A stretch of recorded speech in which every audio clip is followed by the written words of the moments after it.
Gracias. Pues antes que nada, gracias por pedir que se presentara nuevamente la conferencia. Y bueno, como les decía la ocasión pasada, vamos a tratar sobre una actividad que se ha llevado a cabo en nuestro país desde tiempos prehispánicos.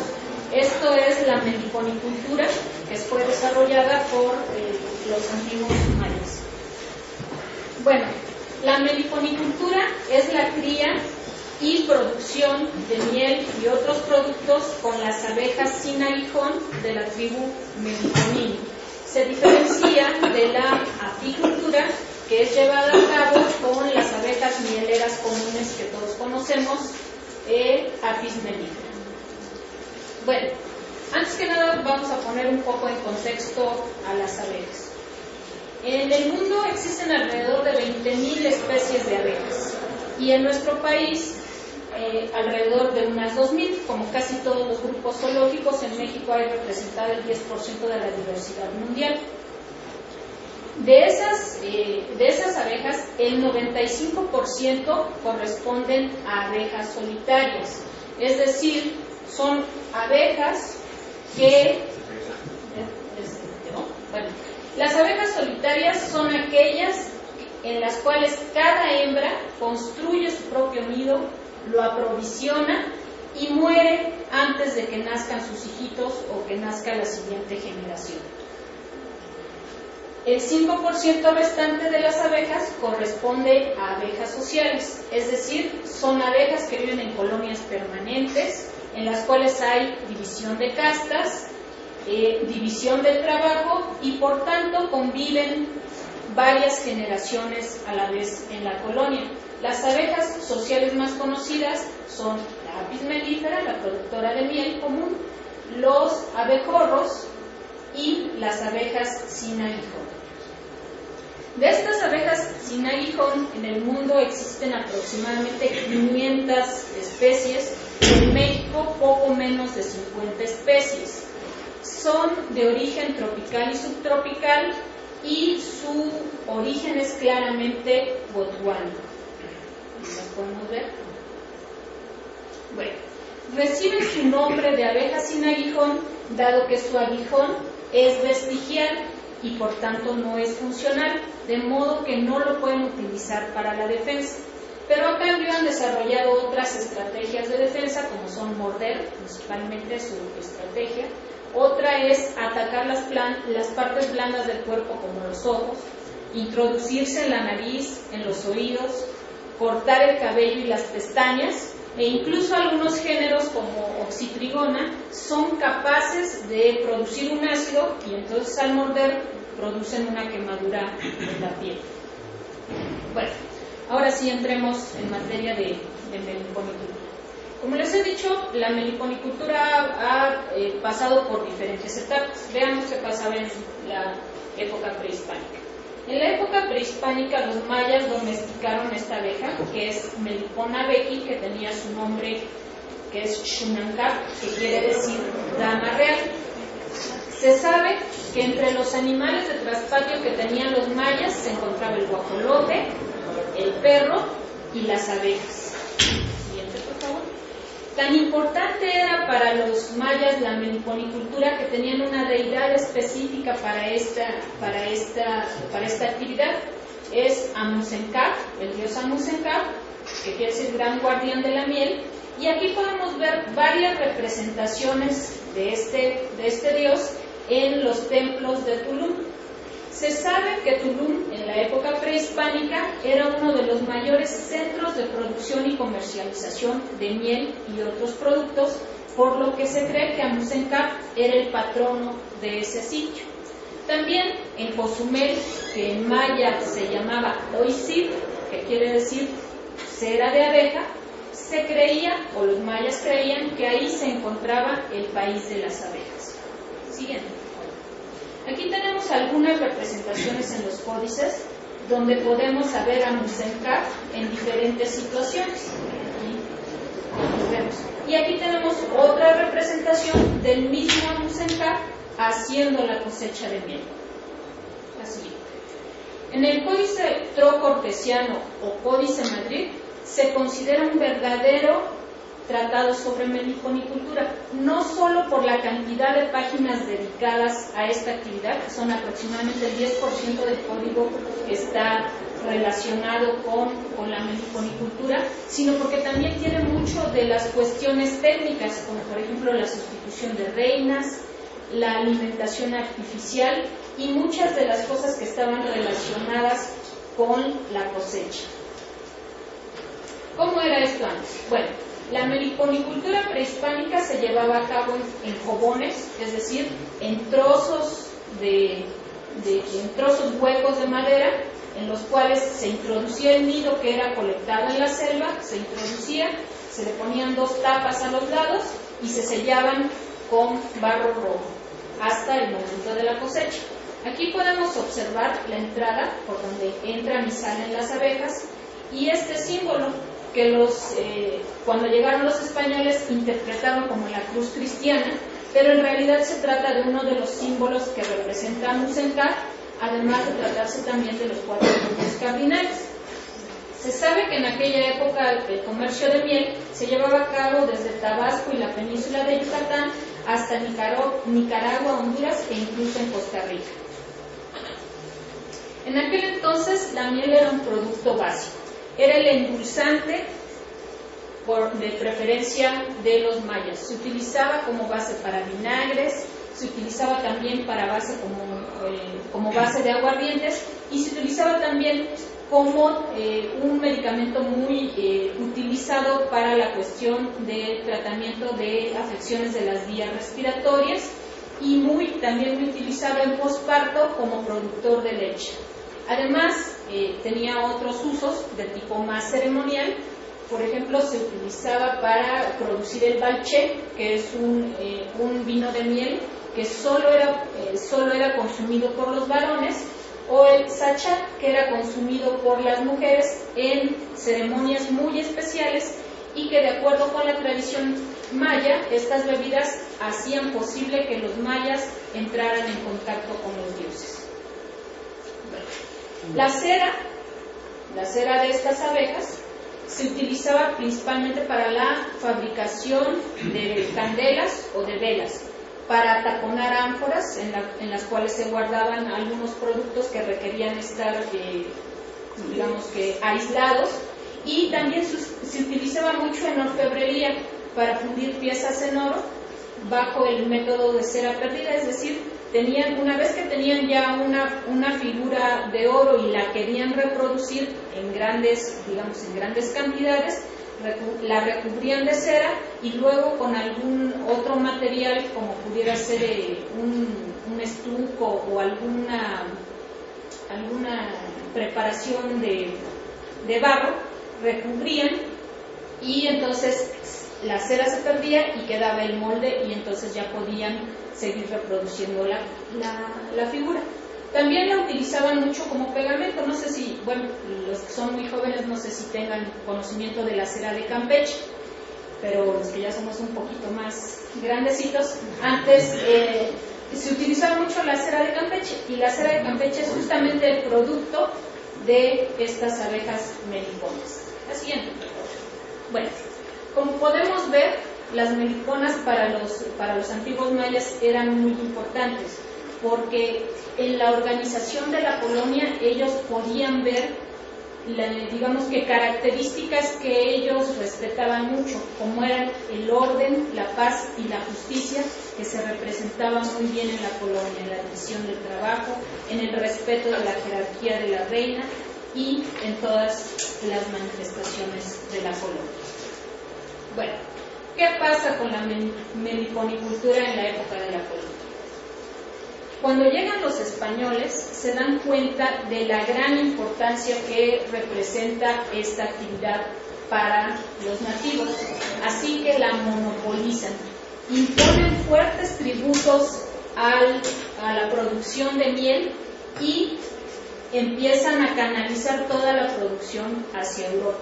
De hecho, la cera de Campeche, que se embarcaba en grandes cantidades, hay algunos registros que dicen que en toneladas, era uno de los principales productos de pago de tributo a la corona. Siguiente. La cera, aparte de ser utilizada como tributo, también se usaba mucho para velas y sobre todo para la cuestión de artículos religiosos. Si ustedes se dan cuenta, estas figuras son hechas totalmente de cera. También se utilizaba mucho para recubrir, por ejemplo, canoas. Se hacía una preparación de la cera y entonces impermeabilizaba la canoa, además de que se utilizaba también como sellador y lubricante. Bueno, ¿qué pasa actualmente? La meliponicultura se sigue llevando a cabo de manera tradicional por los mayas actuales. Aquí podemos ver cómo todavía en los traspatios ellos tienen sus colmenas. También se está llevando a cabo ya de una manera más tecnificada en estas pequeñas cajas que tratan de simular la colmena, y en algunas otras comunidades se lleva a cabo en estas jarritos de barro que se unen con cera. A diferencia de la meliponicultura prehispánica, donde solamente se explotaba a Melipona abeji, actualmente casi todas las especies de abejas son cultivadas y se obtiene producción de ellas. Actualmente en Xel-Há todavía hay la ceremonia de la cosecha de la miel. Se lleva a cabo 2 veces por año, en junio y en diciembre. Y bueno, antes de la ceremonia el sacerdote se prepara haciendo ayuno y rezando, y el siguiente por favor, ya el día de la ceremonia se monta un altar exprofeso para esto, que contiene velas hechas con cera, y se hace una meditación y bendición colectiva, y después ya se puede pasar a la cosecha de la miel. Mientras se hace la cosecha, las personas presentes pueden oír música y beber bebidas ceremoniales como son el balche. Una vez que es terminada la cosecha y terminada la ceremonia, se limpian perfectamente los fogones, se sellan nuevamente y se espera el inicio otra vez del ciclo de la producción. ¿Cuáles son los usos actuales de la miel? Principalmente, bueno, tiene 3 usos principales, que son alimentación, que son como medicamento y como cosmético.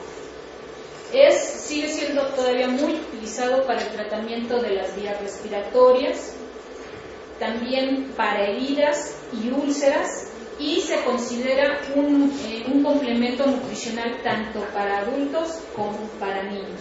Además de que se cree que normaliza las funciones intestinales y gástricas. Aquí podemos ver, por ejemplo, estas gotas que dicen antioxidantes para catarata.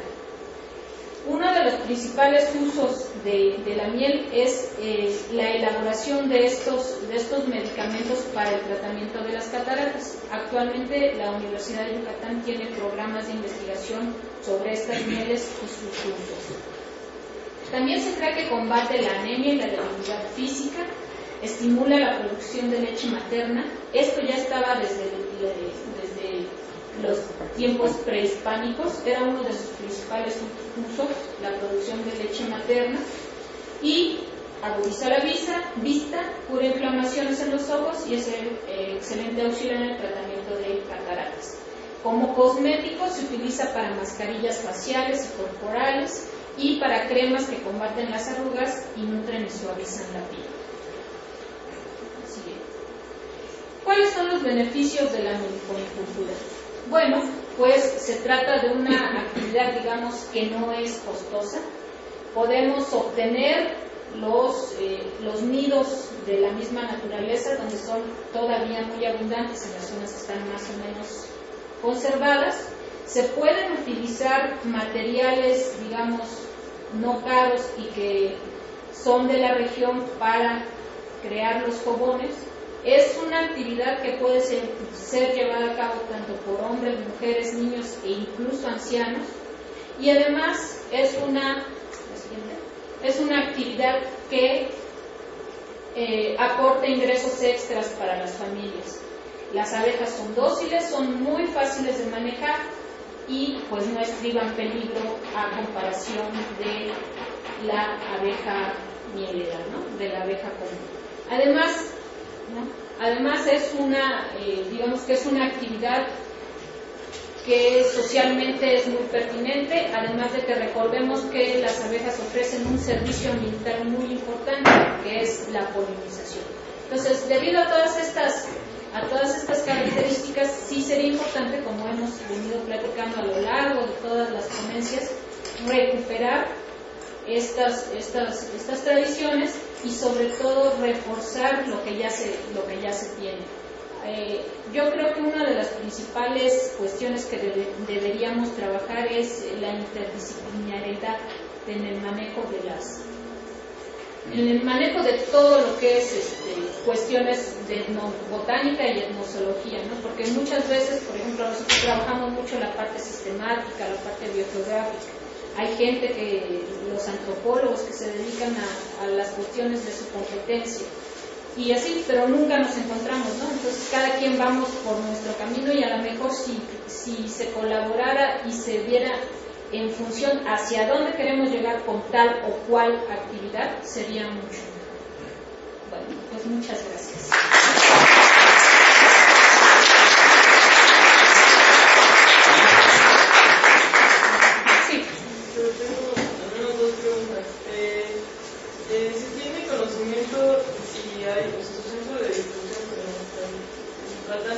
Pero si han sido afectados por el uso de pesticida, sí hay estudios. Sí, hay muchos estudios. De hecho, la Universidad de Yucatán, la Universidad de Veracruz, son universidades que trabajan mucho con meliponas.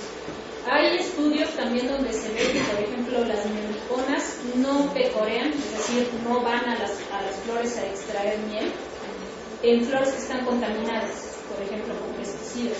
Pero obviamente que si el pesticida está muy extendido en el ambiente, pues aunque ellas no vayan a las flores, de alguna manera se contaminan y también afectan las colonias, ¿no? Además, si se dieron cuenta, las colonias son chiquititas, no son como las colonias de Apis mellifera, de la abeja común, que son miles y miles y miles de abejas, sino estas son colonias chiquitas. Hay colonias que producen desde 1 litro de miel hasta, digamos que lo máximo que puede producir una colonia cada 6 meses son 10 litros, ya muy bien trabajada y una colonia muy, muy fuerte. Pero sí son colonias más sensibles. ¿Cuántas granjas existen? ¿Granjas? Bueno, así como granjas, no. Como comentábamos, mucho es actividad de traspatio, pero sí se están haciendo esfuerzos por tecnificarlos. De alguna manera pasar del manejo en fogones a pasar al manejo ya en colmenas más tecnificadas, tratar de ver, de disminuir las enfermedades a las que luego por las cuales son atacadas. O sea, digamos que estamos apenas en el tránsito de pasar de lo tradicional a lo tecnificado, pero se está trabajando fuertemente, ¿no? Como una manera de apoyar a los productores. Y entonces su distribución es totalmente local, Sí, lo que pasa es que también hay tú sabes, no sé, ¿sí? Tú sabes que los organismos, su distribución está muy determinada por las cuestiones ambientales, entonces son organismos muy tropicales. Su rango máximo de distribución se ha visto al norte de Veracruz y por el lado del Pacífico se han encontrado de manera natural hasta Sinaloa.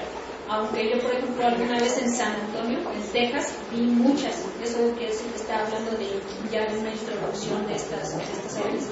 Pero sí, principalmente sería la península de Yucatán, Veracruz, Oaxaca, Guerrero, Chiapas, bueno, más, tal vez Jalisco, Colima.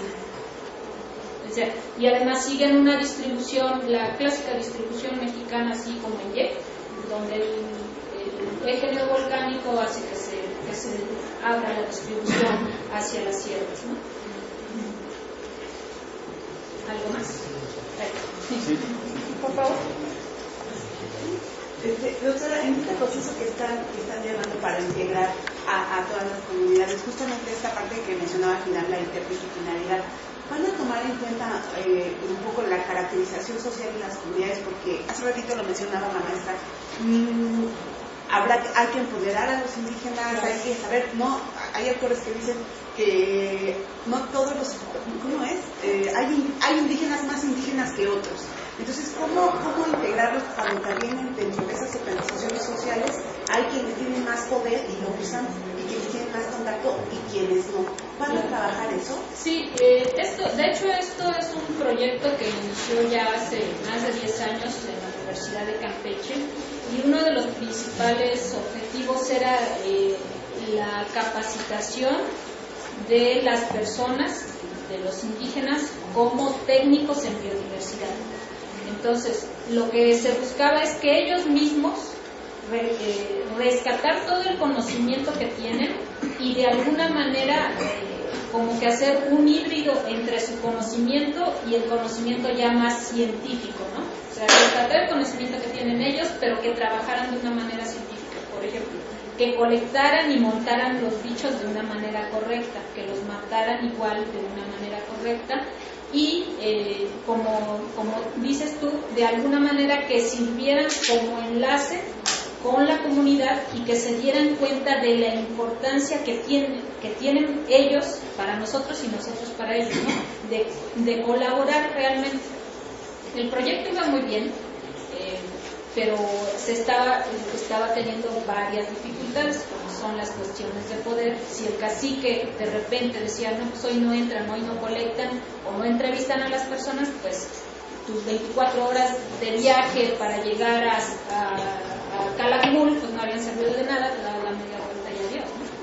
Es que justamente ese es uno de los problemas que se han documentado. Por ejemplo, los sociólogos lo hacen, y hay proyectos que se dirigen, no sé, de pesca a los hombres, y resulta que las mujeres son las comunidades las que lo hacen. Entonces, por eso a veces se sugiere que primero se haga como una caracterización social de cómo está la situación, para entonces entrar, porque la percepción que tenemos nosotros al modo de viajar a ellos, exacto, es muy distinta, es muy, muy distinta. De hecho, era un estudio multidisciplinario donde había antropólogos, había biólogos, bueno, había gente de muchas disciplinas, y pues parece que las cosas iban bien. Primero entraban los antropólogos tratando de convencer a la gente, ya que nos decían más o menos cuál es la estructura jerárquica y la estructura de poder, entonces ya entraban y se les decía, bueno, los biólogos nos vamos a dedicar a esto, y otras gentes así, ¿no? A mí, por ejemplo, a mí me tocaba mucho ver la cuestión de abejas, y entonces iban y me dejaban ahí en Calakmul, e iban repartiendo gente en las diferentes comunidades, y me tocaba quedarme en una casa de uno de los técnicos que estábamos preparando. Y me acuerdo que la esposa tenía 17 años, con un segundo embarazo, que el primero había terminado en aborto, un segundo embarazo, ya terminó, y me decía, es que yo me siento muy mal. Le digo, pues dile a tu esposo, es que eso no se le debe de decir a él. Bueno, y yo decía, bueno, entonces, ¿qué vamos a hacer, no? ¿Yo voy a atender el parto o qué, no? Porque nada más éramos las dos, ¿no? Entonces, sí hay primero que entender cuál es el entramado social, el entramado de la concepción que tienen ellos, ¿no? Y luego ya empezar a ver todo lo demás. Porque uno llega mucho, bueno, yo voy a colectar y yo le voy a enseñar cómo se debe hacer, y no es cierto, no es cierto. El que más aprende es uno. Aquí y luego. Esa diferencia entre, ¿cómo se llamaban los que cultivan en el tronco? ¿Cómo se llama? Jobones. Jobón, y la otra, la jarrita.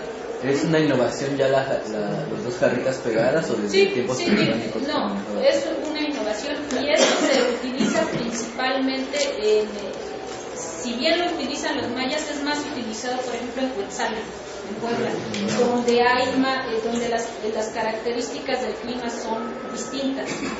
No sé si conozcas, hay mucha neblina, hay muchísima humedad, entonces el tronco como que se les llena de hongos.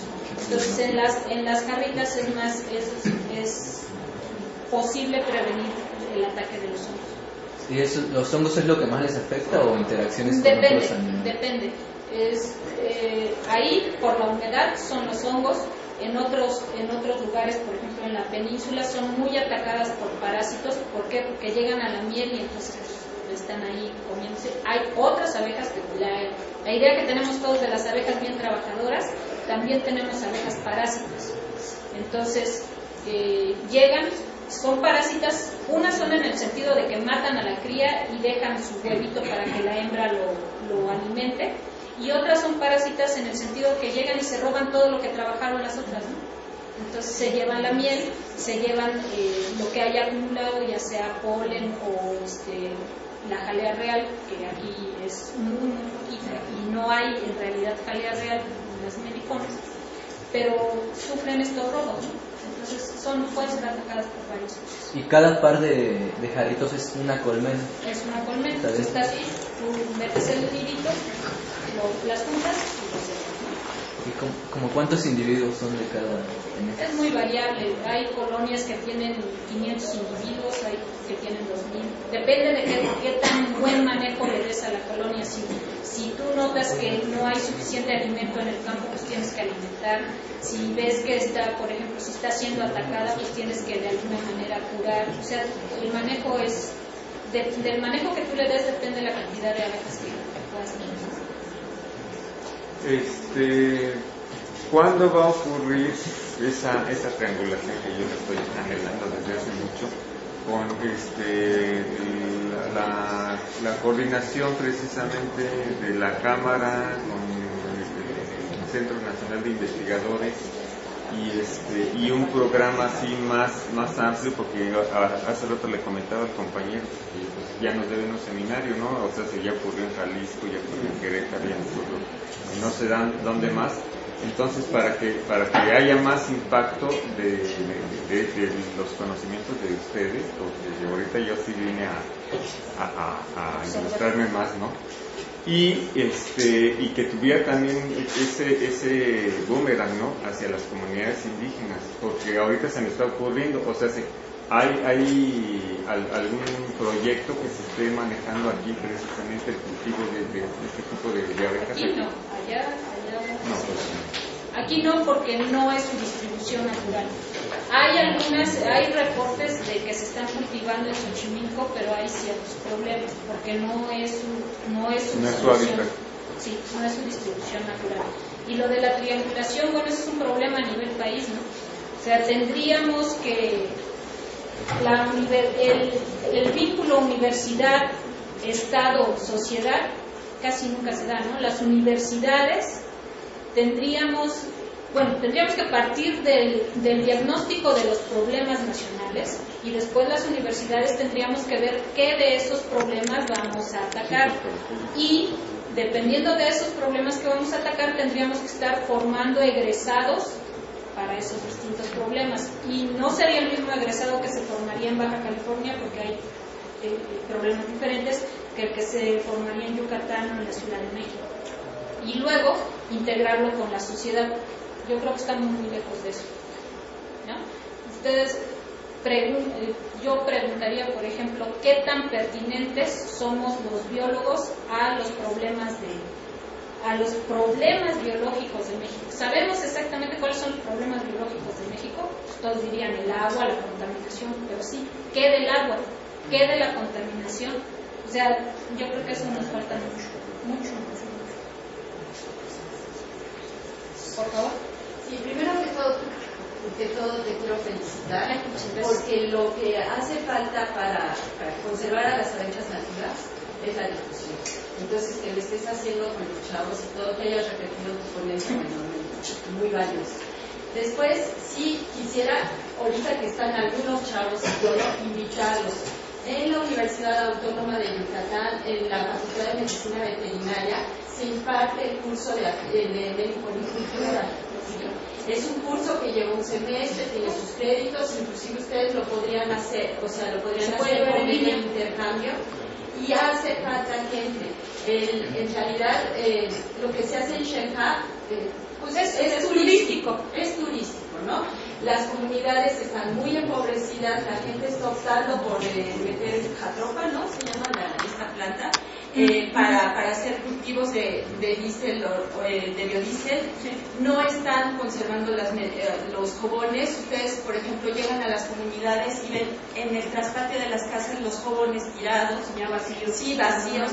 Y es una actividad, como tú comentaste muy bien, es una actividad muy sencilla, pero ahora ya nada más los ancianos. Conozco el caso de un anciano en Campeche, tiene más de 100 jóvenes, porque él tenía como 50 y su hermano también. El hermano murió soltero, no se casaron ninguno de los dos. Entonces ahora tiene 100, tiene cerca de 80 y tantos años, y no sabe a quién heredar todos los jóvenes, porque no tiene allá los sí.